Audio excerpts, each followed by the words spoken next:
Hi, my name is Jonas, this is Sublime Media, and on this channel I talk about records and record related stuff. Now, this video is special because this is the sum of 2023. The best finds, used finds of 2023. And I love these videos. Many of you out there, other nerds on YouTube, are showing your records, like the best box sets or reissues or new music on vinyl and used finds. And I love everything in one. I try to watch as many as I can. And in a way, this is my way of giving something back, like doing the same thing, giving you one of these videos. 2023 was definitely the used year for me. I have scored some great records. I have scored Grails that didn't even make the list because it would be too long. That would easily be a top 5 other years. I've said it other years, but I say it again. This year will never be topped. There will never be a year where I find these many quality finds. So 2023 definitely the best year for me as a collector. On a personal note, it's been a fantastic year. I started my record shop. And I'm gonna do a separate video about that, but check it out, sublimemedia.se. And if you like what I'm talking about, that sort of music, I bet that there is no shop out there online that has a better selection of records that I have. This is also a year where I made some friends, and not only social media friends, but actual friends, like a guy called Tobe. You know who you are. Thank you so much for this year. I also made friends with 3 persons, and I'm gonna name drop them here. Jonas, Janne, and especially Thomas. We met up this summer on a record fair, and we have met up numerous times after that. And we talk on almost a daily basis.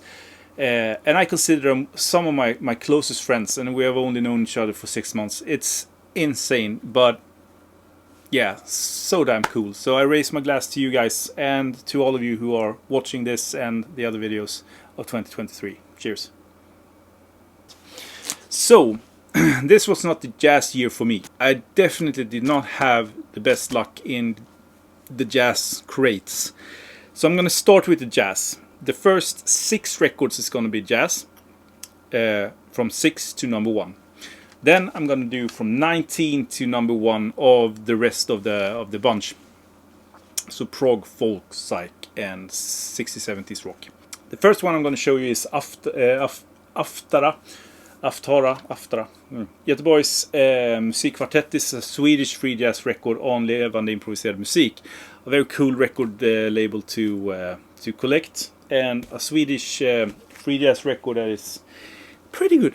Been looking for that for a long time. So number 6. Number 5 of the jazz list is actually Balls with Brötsman, Van Hove and Benink. And if this was a first press, this would be higher up on the list.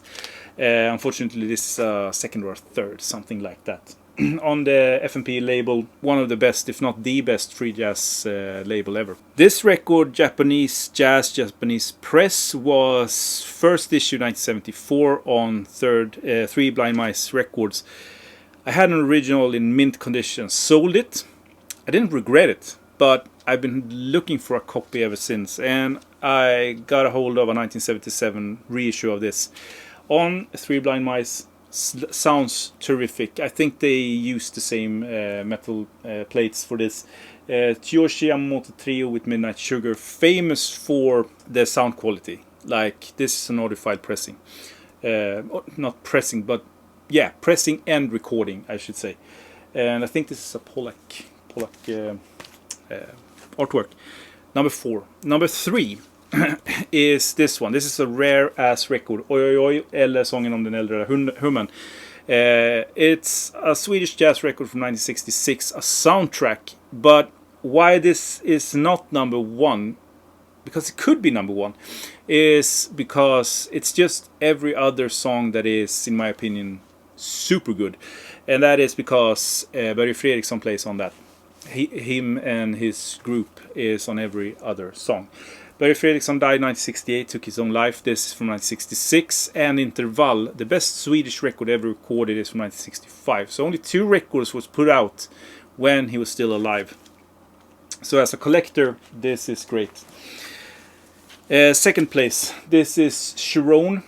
Let's say Sharon, because I don't know how to pronounce it. But American free jazz bass player, 1979, but it sounds more like a beginning of the 70s record. On the small label of the Cosmos, which only released 2 records, I think. This and one other. It's very DIY with a paste-on cover artwork and it's almost like a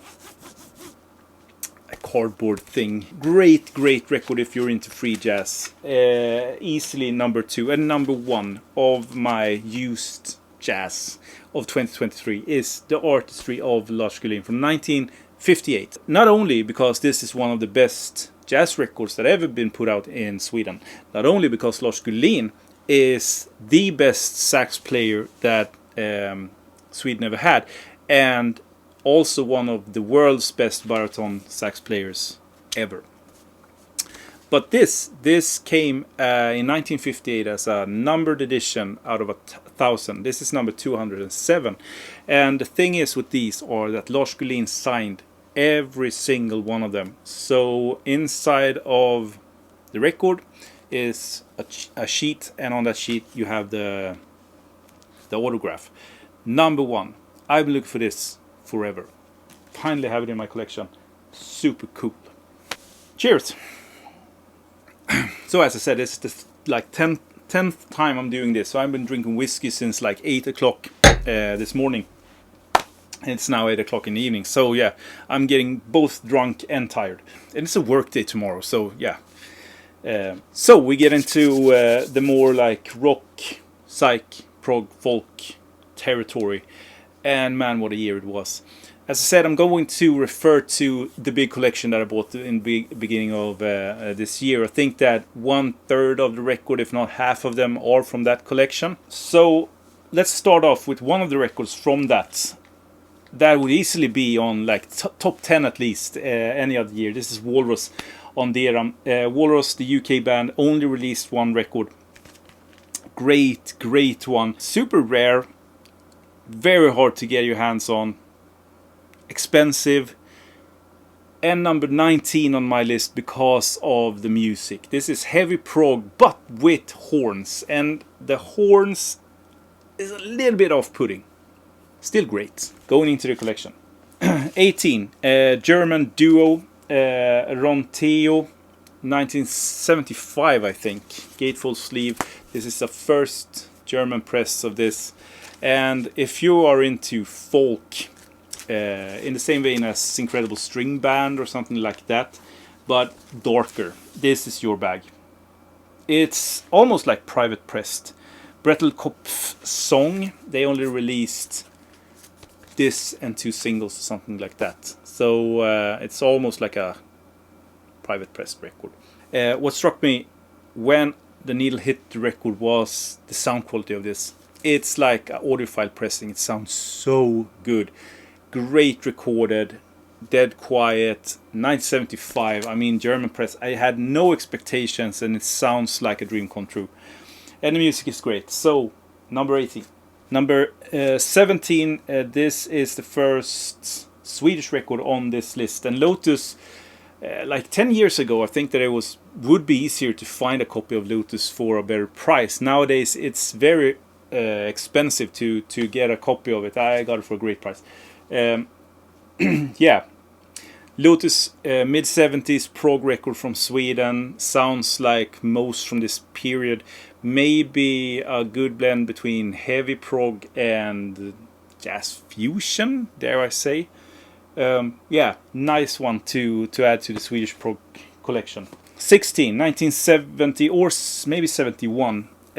Pete Brown and Go. I don't know how to pronounce that. You have to get a stroke to pronounce it. Thousands on a Raft. I think 70 or 71. 1970.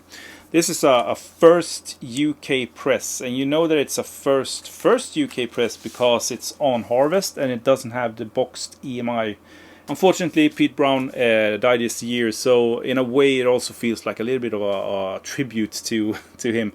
It's the only record I have with him in this constellation. They made 2 records, and before this he was in a band called Pete Brown and the Oblivion Express or something like that. I'm looking for that too. But yeah, I was so glad when I was able to find this. And any other year, this would definitely be a top 10. And this year, it's number 16. Yeah, a collecting friend here in Sweden, he got a second copy, so he sold this one to me. I'm super glad that he did, because this has been a want lister for me for so long. This is The Gospel According to Zeus with Power of Zeus. Rare Earth product, but it stands out in the Rare Earth catalog.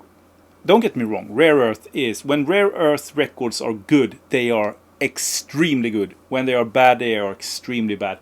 So it's a schizophrenic sort of label to collect. I know, I've tried, I've given it up.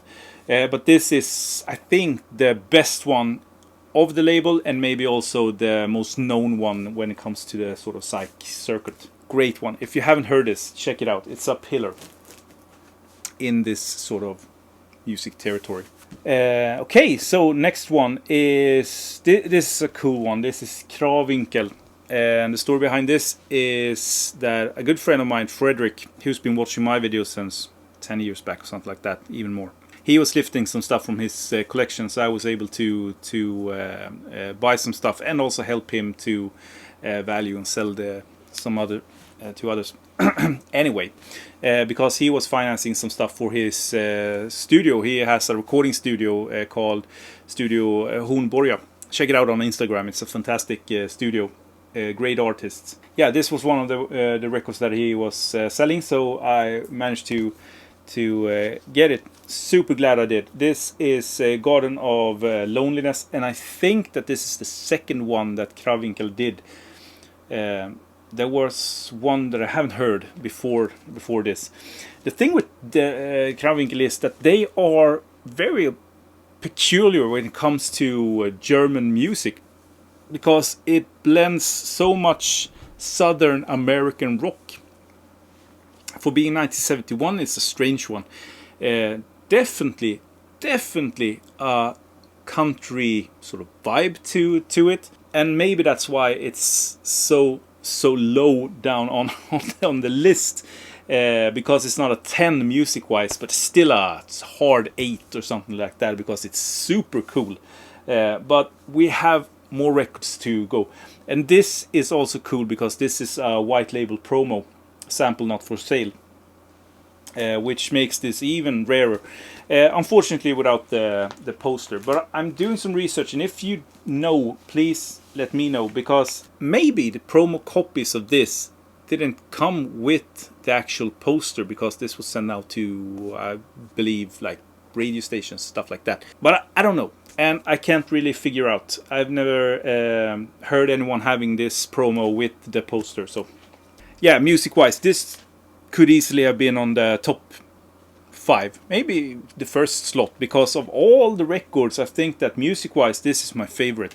1968, this is the Millennium Begin, a supergroup of sorts. It's a blend between psych and pop, like sunshine pop with great melodies and super beautiful harmonies.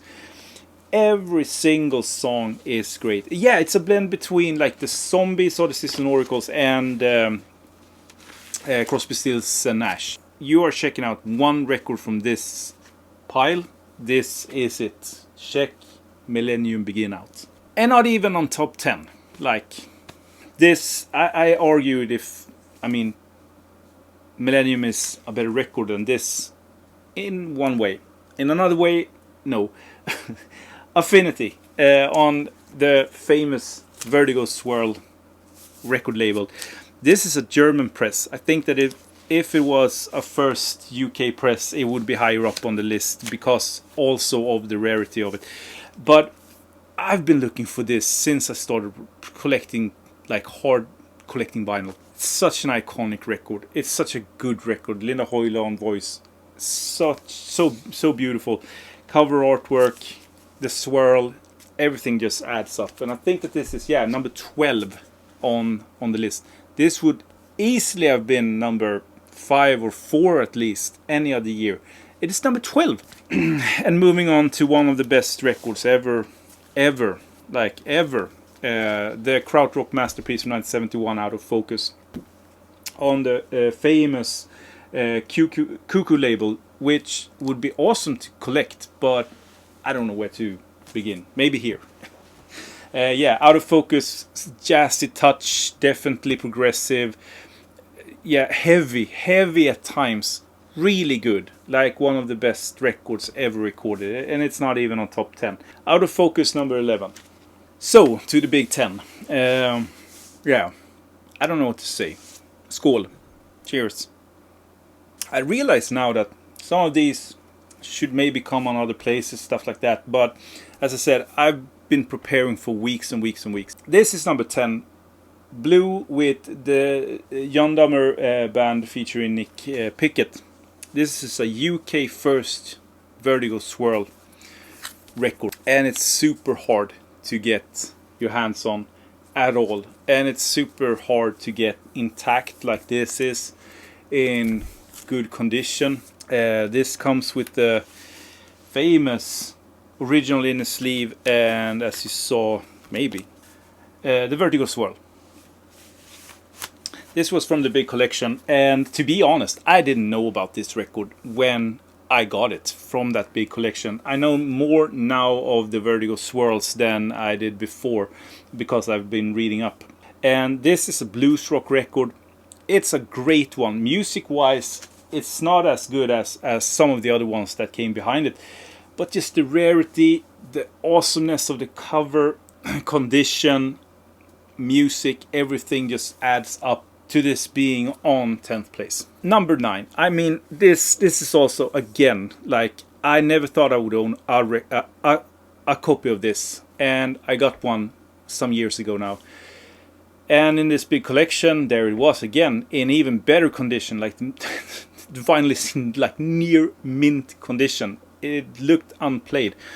And again, not as rare as some of the records that I've already shown. Music-wise, not as good as some of the records I've already shown.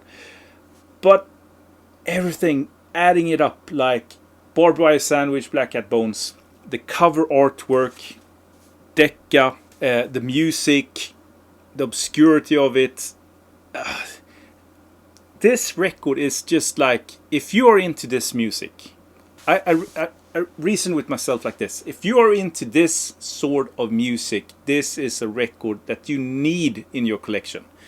Like, there are not a single one amongst us that doesn't want to own a first UK press of this, because of the ugliness of the cover and the heavy bluesness of the music. You know, everything is just added up in one record. So again, not the rarest, not the best one music-wise, but it reached number 9. Number 8, Shades of Deep Purple. This is a first UK press, and this is even a first UK press because it has the sold in UK subject to re-release price conditions, blah blah blah. And again, from the collection, this is one that I never thought I would own, because I would never go into a store and pay what they want for this in this condition. Never, like ever I would do that. But after getting it, now playing it several times, I have a deepened understanding for the early Deep Purple, and I liked it before, but the first 2, maybe 3 records from Deep Purple are masterpieces, and this is such an iconic record. 1968, just mind-blowingly good, and having it as a first press in the collection is just a dream come true. So number 8. Number 7. Yeah, I don't know what to say. This is a first US press, stereo press of Dragonfly. I think that this would be higher on the list if it was in a little bit better condition. So I think, again, I reason with myself, like, yeah, but music, fantastic. Like 1968, this is so before its time. It really feels like that when you're listening to it. It's before its time. The heaviness of it, heavy rock. Yeah, number 7 maybe. Again, music wise, rarity wise, this is not on par with almost any of the ones that I've already shown, but the story behind it makes it number 6. This is 2nd November, the Swedish heavy psych band November, original Swedish press. They only released one before they reissued it many years afterwards. Anyway, this is I mean, November is famous for being one of the best rock records ever released in Scandinavia. So there's no doubt that this is a cool record. But the story behind it is that when I first went to check out this guy's big collection, or I didn't know there was a big collection back then. I went there to buy one record, and I asked if he had more, and he opened the door to his wardrobe and showed just a small, but 30, 40, 50 records maybe pile on the floor in the wardrobe, staying there. And I got a glimpse of it. And the first record I saw was this one, standing on the floor on his wardrobe. And I knew that this was going to be a fantastic collection. So this is on number 654. Yeah, 6. Just because of somewhat like spurring me to keep on going for the collection, which I ended up getting. Yeah, 2nd of November. So not from the collection. This is, and I had to pay for this, but it was worth every penny, and I paid maybe half of what it would go for otherwise. This is Pantarei 1975, 73. And just like Black Cat Bones with Barbed Wire Sandwich, this is the equivalent for the Swedish prog market. This has everything. The obscure artwork, the heaviness of the heavy blues or prog music, which is just great. There's not a bad second on this one. It's rare, it's valuable. It just ticks off everything if you are a prog aficionado and collect vinyl records. This is one that you need in your life. There's not a single collector that collects original presses of Swedish prog that doesn't want to have or need to have an original press of Pantarei's record. And I have been looking for so many years, and finally I scored one. And this is on place number 5. Yeah, number 4. Again, when it comes to the music, there are better records that I have showed you, but this is, in my opinion, a hard 8 maybe when it comes to the music. But everything around it, surrounding it, and the rarity of it, the value of it, and so forth, just makes it number 4. And I'm talking about Genesis, from Genesis to Revelation. This is a first stereo press on Deca. And the story behind this is like Genesis has no problem on selling records nowadays, but when they came out in 1969 with this one, no album titles, no group titles, no group names, anything, just from Genesis to Revelation and black, almost like a parody record, like a Smell My Fists, Spinal Tap kind of thing. This was put in the Christian section in the record shops because they had no idea what it was. And it's a great record. It's a little bit folkier, a little bit more maybe on the more folk psych proggy side to it than they evolved later on. This is before Phil Collins. So yeah, but with all that being said, definitely 4th place for me this year. So top 3. Before I continue, please comment if you agree or disagree, if you would put any other of the records in front of the other and stuff like that, if you feel like one or two of the pile doesn't really fit on one of these lists. So number 3, this is not from the list. I bought this from a collecting friend in Sweden. I had to pay up for it, but not as much as I would go for if it was in a little bit more or better condition. But that being said, I got a great price for it. Otherwise, I would never buy it. And it's sorry, it's one of those records that you just dream of having a first press of. This is Demon Fuzz with Africa on Dawn Records, 1970 or 71. Original UK first press. Dawn Records that gave us Kirmuss and John McLaughlin, I think, also. Sampled to death. One of the best cover artworks in the world. Not a bad second on this one from start to finish. Just the entire package when it comes to collecting records. Rare as hen's teeth, you know, all that great stuff. And in my opinion, number 3 this year. So we're down to the last 2, and I think that 99 out of 100 that watches this video knows what's going to come on place number 1. And I mean, how could I not pick it?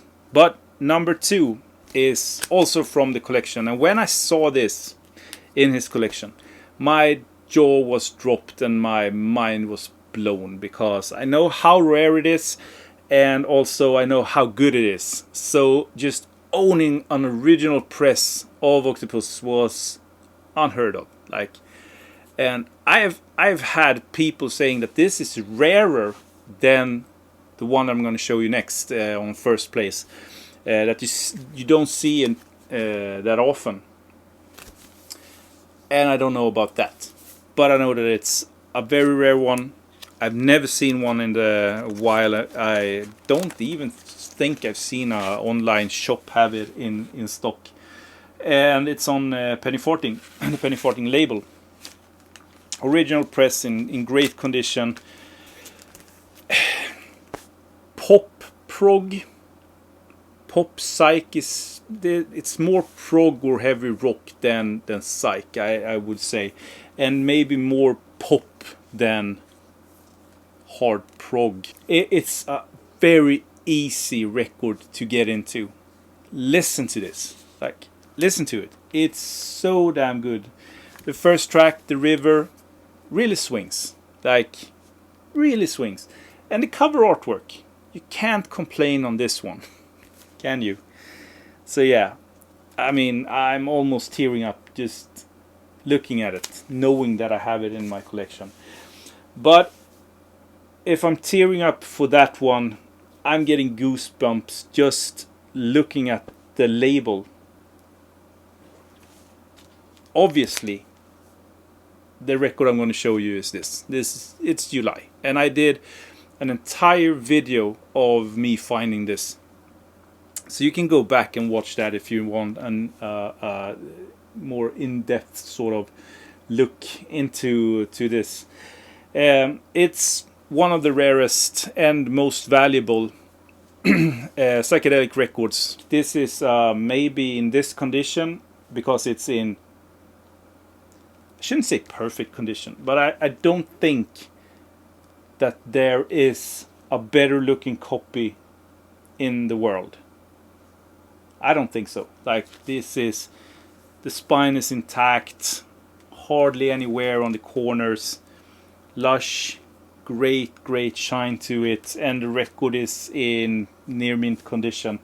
It's maybe like, I don't know, $2,000-3,000 record, and I am just blown away that I own another copy of this, because this is the second one I have. The first one I sold, I bought a car. So that's it. That's my list. That's my top 25 of 2023, and I hope you enjoyed that.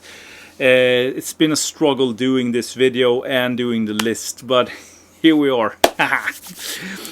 So yeah, thank you so much, and please comment, please like this and spread it, because I think this video deserves it. So have a great day, everyone, and I'll talk to you in my next video.